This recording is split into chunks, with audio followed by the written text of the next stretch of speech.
our medical care is modern. The transportation system to get people there is stopped somewhere in the last century. The cars are still running on the roads that used to have horses, and before that it had deer. Hello, everyone, and welcome to Season 3 of Aging Rewired by Senior Planet from AARP. I'm your host, Sheila Solomon. We're kicking off this new season with a topic that affects everybody, no matter where or how you live. We're talking about transportation.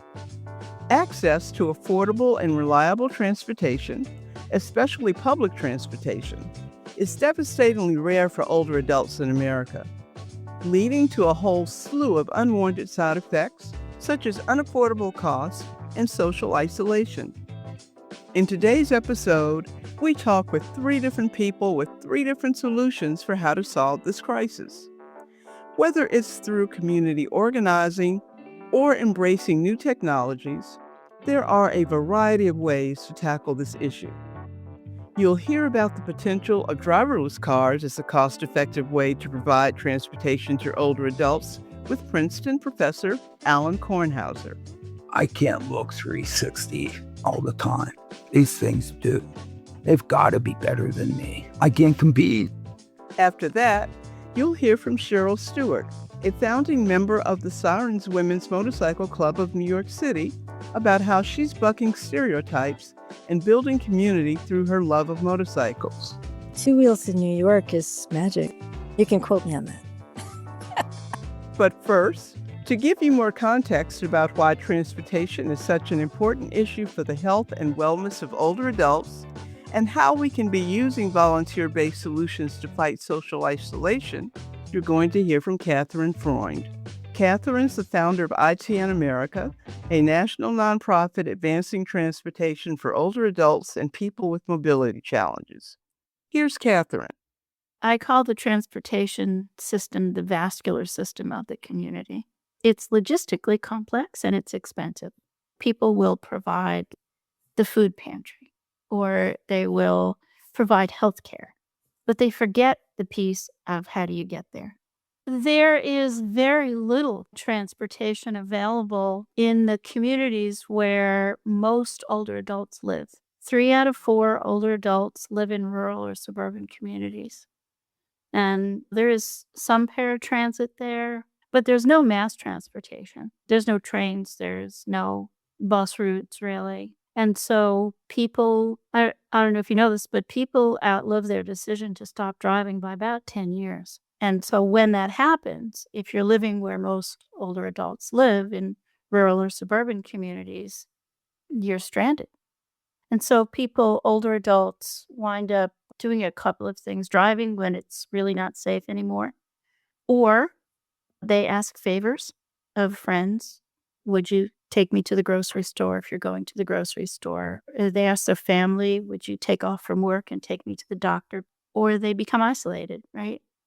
There are some transportation alternatives for older adults, taxi cabs, rideshare services, for-profit rideshare services, but they tend to be too expensive for most people to really do anything but the most essential trips, like, of course, healthcare visits and the grocery store.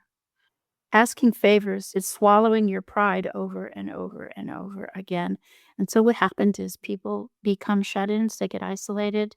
It's a very big deal. And transportation is very expensive. It's between 18 and 25% of household expenditures. It's the second after housing. ITNAmerica and I, since I founded it, we advocate for nonprofit community-based volunteer solutions. There are some things we need in our lives that we need professionals to do for us. You don't want to go to a volunteer surgeon, do you? No, you want a trained surgeon. Drive a car? This is a pretty low skill threshold, and everybody does it. Everybody does it. Not only that, the average person's car is not being used 95% of the time. So the vehicles who can solve this problem are parked in driveways from coast to coast.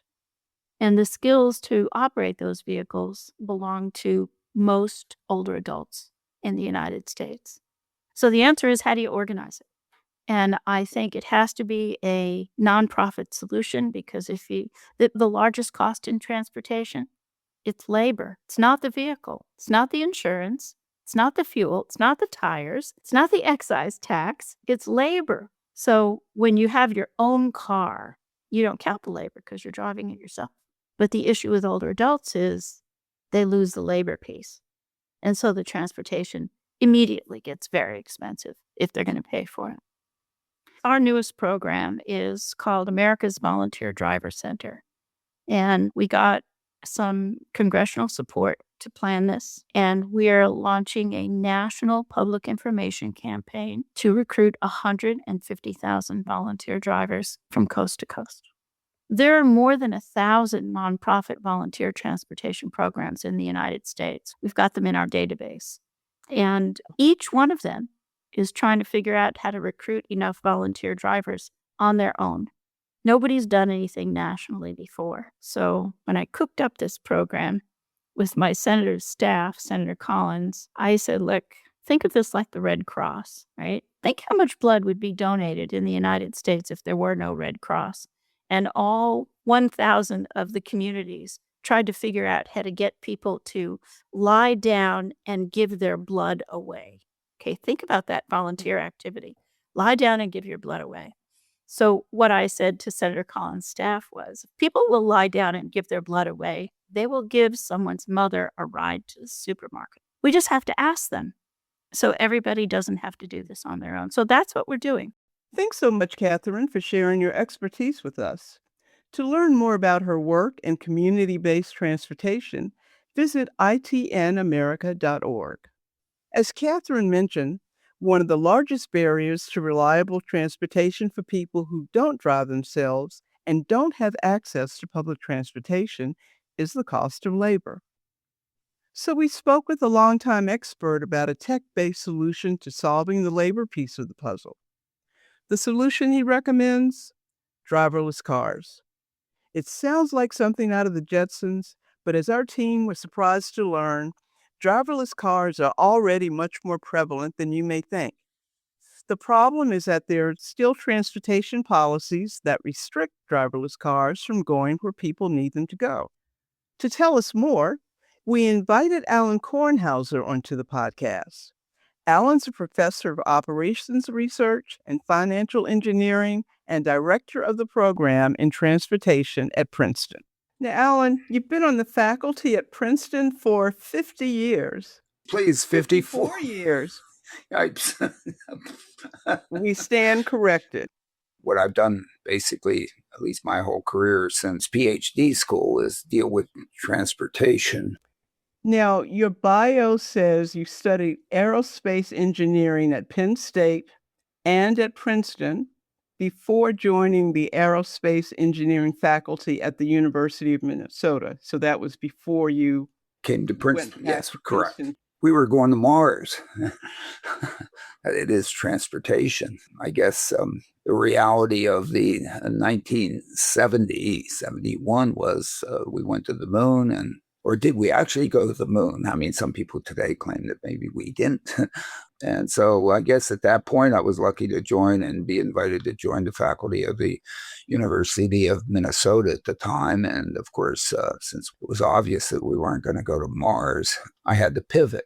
And so I luckily found some other faculty there who said, my goodness, all this great technology of 1970, why don't we apply to cities to better move people around in cities?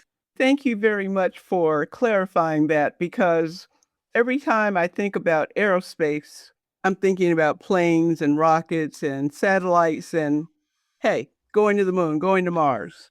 So that's how you got to working with driverless cars?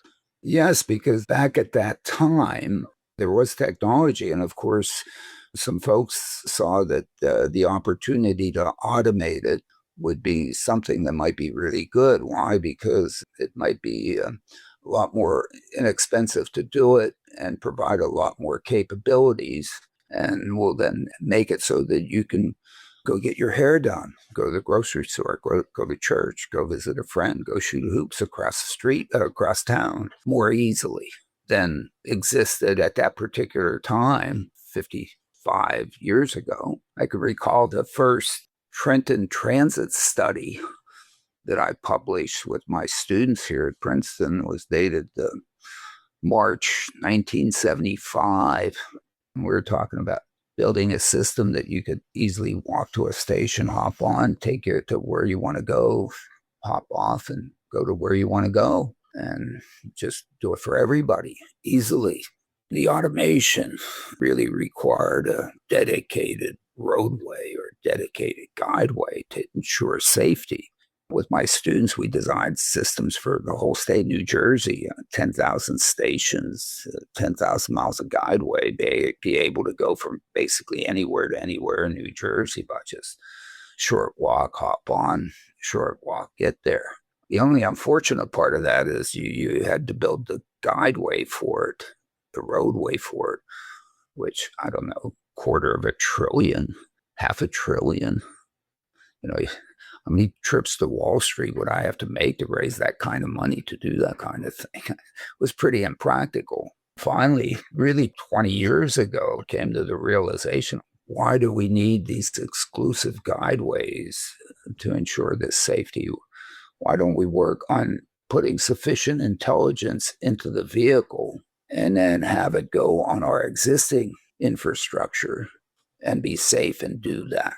And all we would need to do if we did that was to do it for just one vehicle and get it to work. We could put all of our efforts to get that one. And then whatever we did, we could then duplicate it. So then we have 2, and then 4, and then 8, and then 16, and boom.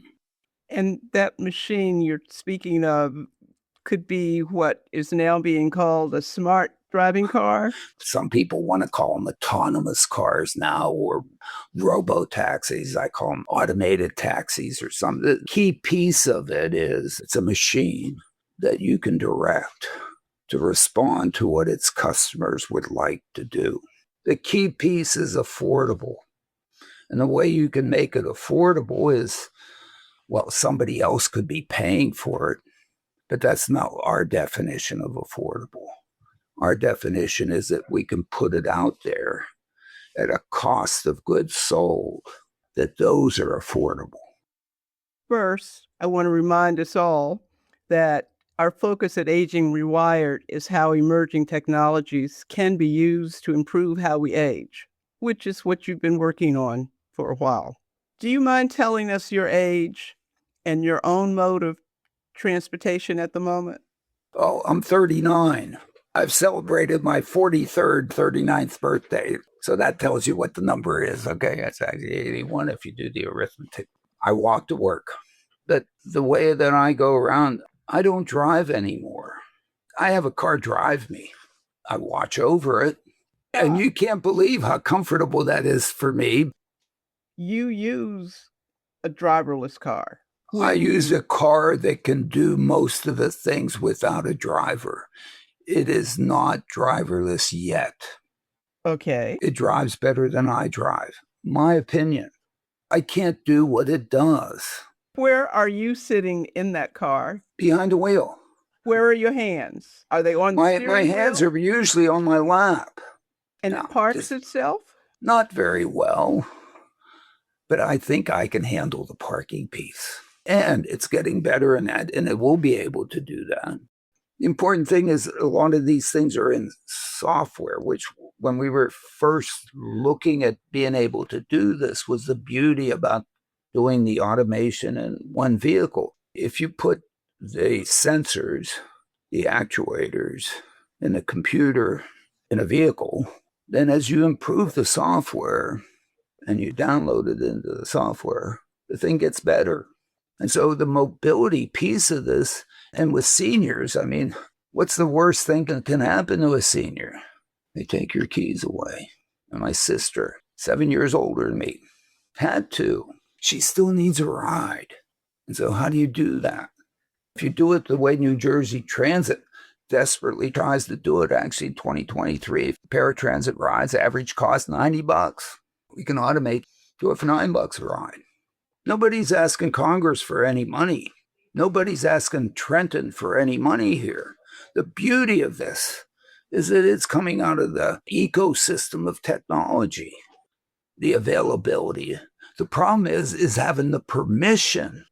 I think what we need to do is have the vision of either the Congress in the United States that would do it for all 50 states, as opposed to trying to get it in Texas and California and New Jersey and individually. One of the beauties about driver's licenses and driving is that there's an agreement among all the states that if you have a driver's license from Mississippi, it's good in New Jersey, and New Jersey driver's license is good in California. Otherwise, can you imagine what kind of trouble we'd be in driving cars that we have to get a license in each one of the states where we got to cross the go? I mean, it would be nuts. And in some sense, we'd need to be able to have that kind of overlay on this new way of just having a machine take you from A to B. And that machine, of course, it has to be safe. It can't be perfectly safe because nothing is perfectly safe.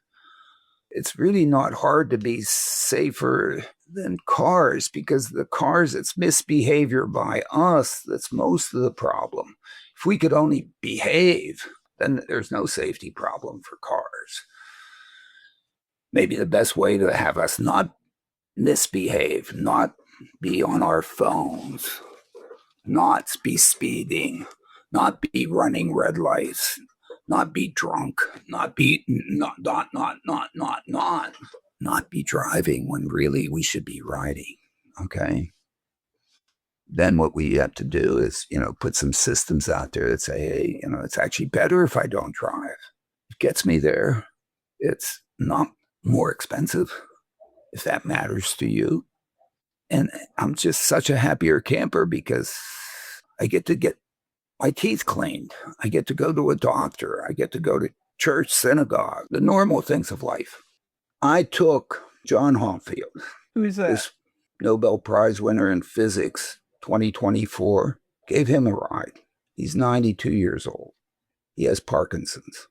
He said to me, Alan, I never believed that the things I've been working on all my life, for which he got the Nobel Prize, would end up helping me because he can't drive anymore. I don't think I have to say more as to what the value is to seniors. Thank you very much for this conversation we've had today. I might feel a little better myself about actually riding in driverless cars. My first experience I found a little unnerving, but I'm willing to try it again. That's been what I've experienced. When we give people a ride, we don't even tell them about the automation. They don't know. Actually, they don't care. And in fact, those that you end up showing them, that it is amazing how quickly they get acclimated to it because it drives better than I drive. It's more courteous. It stays in the lanes. It doesn't run stop signs, red lights, and all the other things. It's courteous to pedestrians and crosswalks. For me, as a senior, these things re-estimate what to do 30 times a second. My cognitive cycles don't go that fast. I think I'm down to 20, if not 18, if not less. I can't look 360 all the time. These things do. They've got to be better than me. I can't compete, so let it do it. Why not? Thanks so much, Alan. Now, to end our program, we'd like to switch gears a little. Please pardon the pun. Not all older adults have given up operating motorized vehicles. In fact, some are using their favorite mode of transportation more than ever to form strong bonds and give back to their communities. Take Cheryl Stewart, a founding member of the Sirens Women's Motorcycle Club of New York City. Here's Cheryl. I'm Cheryl Stewart. I am 63 years old, and I live in Red Hook, Brooklyn, New York City. The Sirens Women's Motorcycle Club is a women's riding group that is primarily focused on supporting women, safety, and also doing service in our communities. Very few women riding means you just don't have much of a community.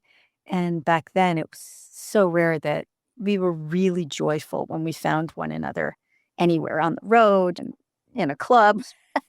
And so we started the Sirens. That was in 1986.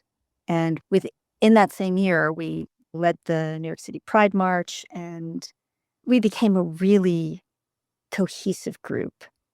We have some members in their 20s and 30s, active members. I'm definitely starting to be at the top end now at 63. We have some who are closer to 70 who are active. I haven't even asked.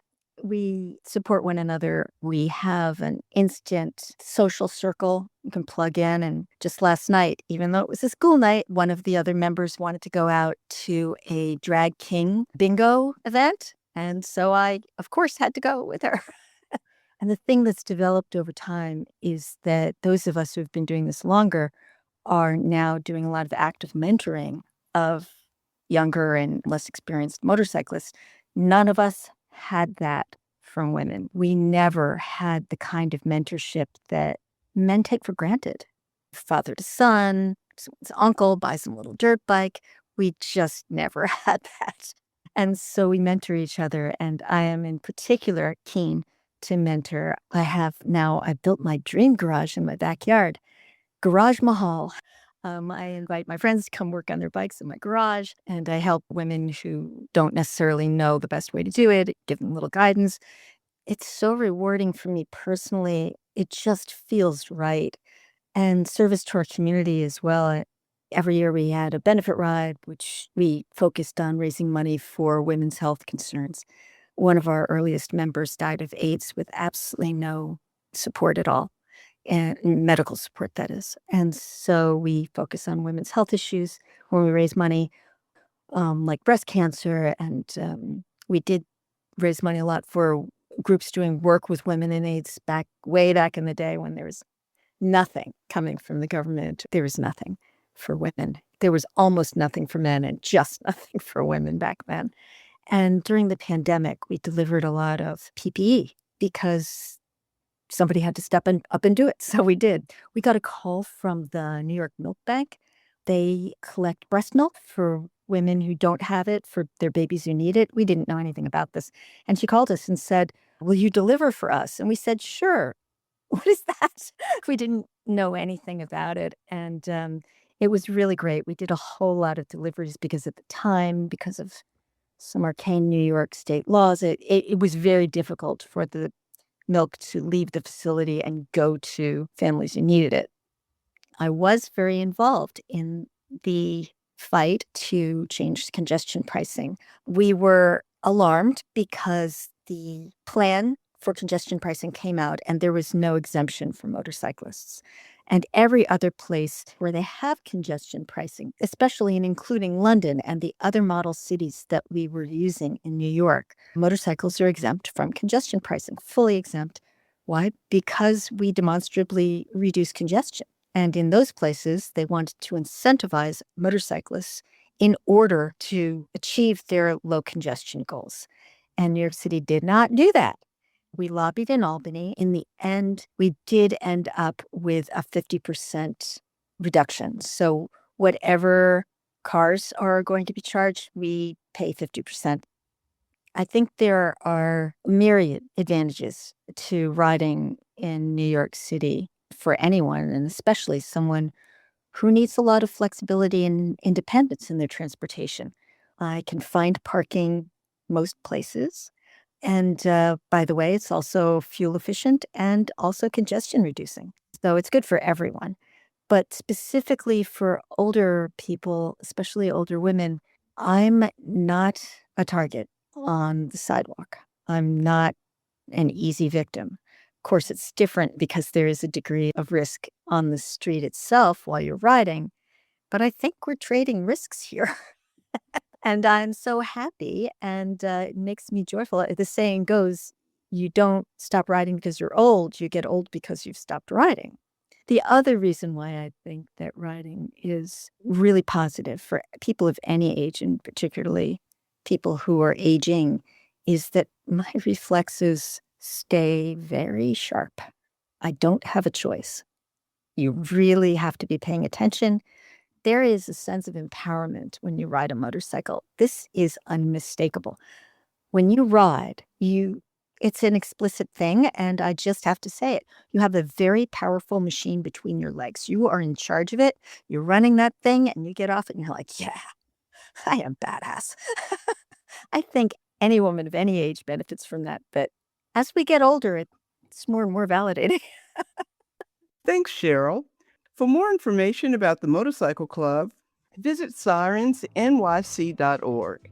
That's SIRENSNYC.org. And thank you, listeners, for tuning in. I hope today's episode opened your mind about potential alternative transportation solutions for older adults. I know it did for me. And if you enjoyed today's episode, please do us a favor and share it with a friend who you think would like it too. And make sure to join us in 2 weeks for our next episode, which will cover how older adults are gathering online to support one another through end-of-life preparations. This cafe gives you a chance to talk to somebody. You can't smell them, you can't feel them, but they're looking at you and they're listening. They're not doing anything else. That's all for today.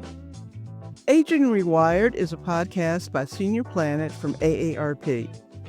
To take one of Senior Planet's free online classes, including our classes on rideshare apps, visit seniorplanet.org or call our toll-free hotline at 888-713-3495. Until next time, I'm Sheila Solomon, and this is Aging Rewired.